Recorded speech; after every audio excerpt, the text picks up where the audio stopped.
Hello everyone and welcome.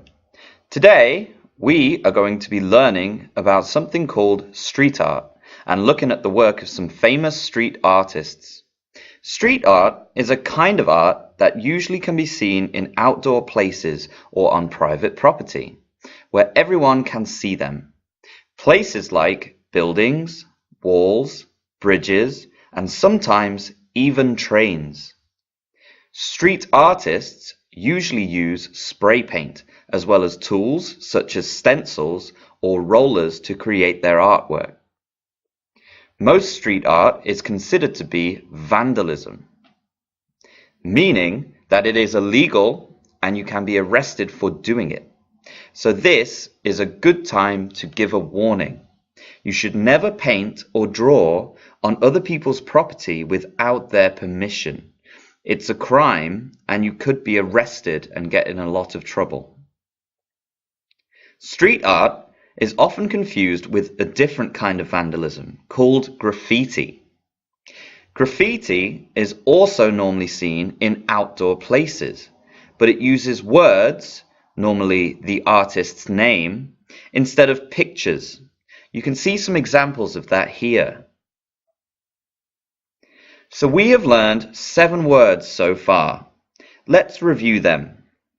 We have street art, pictures that are painted on walls, buildings, and other outdoor areas. Graffiti, words that are painted on walls, buildings, and other outdoor areas. Spray paint, paint that is contained in an aerosol can. Property, a thing or things belonging to someone.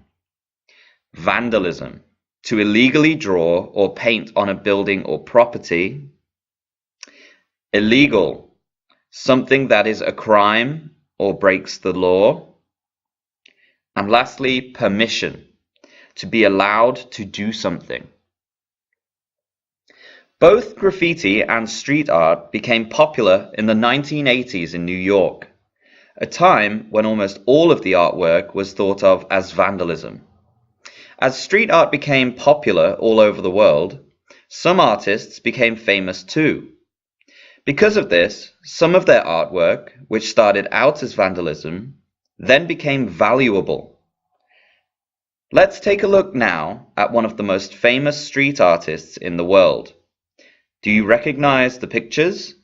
Do you know who the artist is?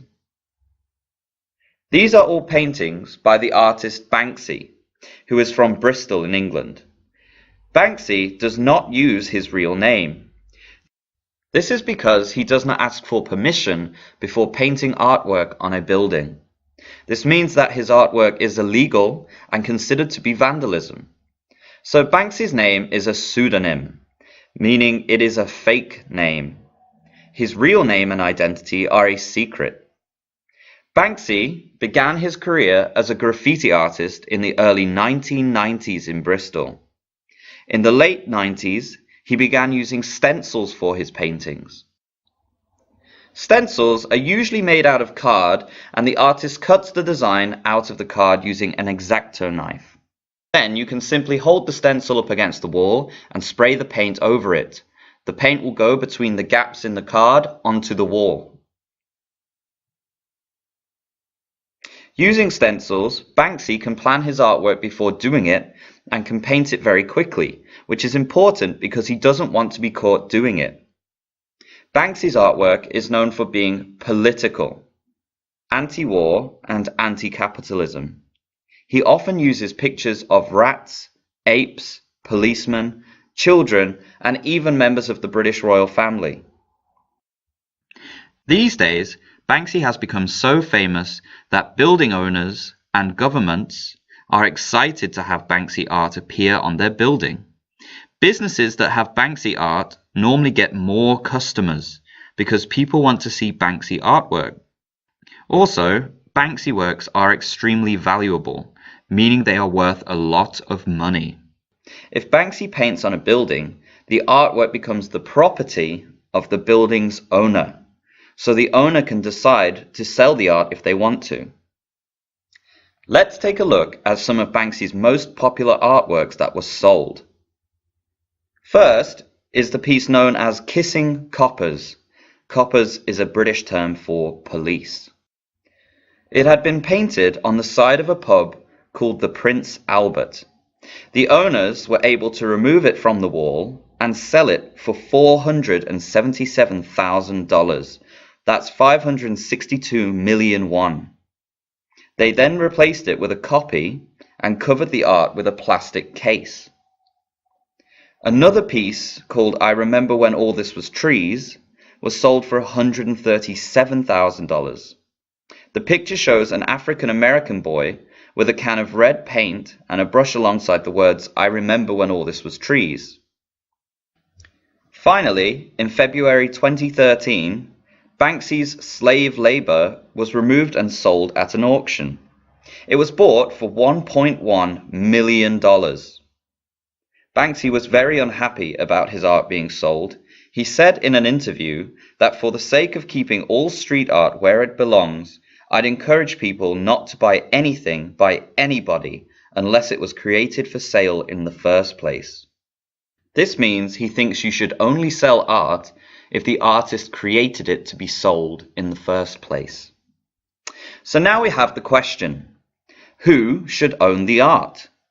Who decides what happens to it? Some people think that the painting belongs to the person who owns the property that it is painted on, and this is what the law says. However, some people think that the artist should get to decide what happens to their own artwork. And some people think that it belongs to all of us, the public, and it should stay free for everybody to be able to see. What do you think? Do you think the artist should get to choose what happens to their artwork, even if they committed a crime by painting it in the first place? Or do you think the business gets to choose, even though they didn't do anything to create the painting? Or do you think the painting belongs to all of us, the people? Let's review some of the words we have learned so far. We have learned street art, pictures painted on outdoor surfaces. Graffiti, words that are painted on outdoor surfaces. Spray paint, paint that is contained in an aerosol can. Property, a thing or things belonging to someone. Vandalism, damage to public or private property. Illegal, something that is a crime or breaks the law. Permission, to be allowed to do something. Stencil, a thin sheet of cardboard with a pattern cut out of it. Pseudonym, a fake name used to hide your real identity. Political, supporting or opposing social issues. Valuable, something that is worth a lot of money. The last thing I think we should talk about is street artists whose work is not vandalism, because they have permission to paint. Because street art has become so popular, many governments and businesses now ask artists to paint on their walls and pay them to do it. There is a very talented Korean street artist whose pseudonym is Royal Dog. He has painted in Australia, America, and Korea. In foreign countries, his style is to show Korean culture mixed with Western people. For example, his piece called Peace to You shows an African-American woman wearing a Korean traditional hanbok.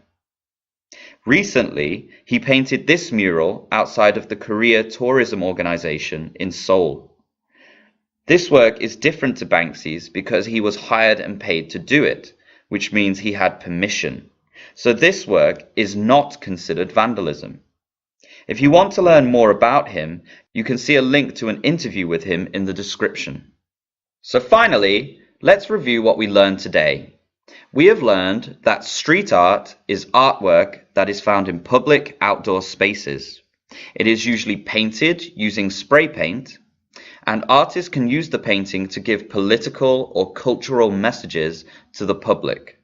Graffiti is similar to street art, but is different because graffiti is word-based, whereas street art is image-based, picture-based.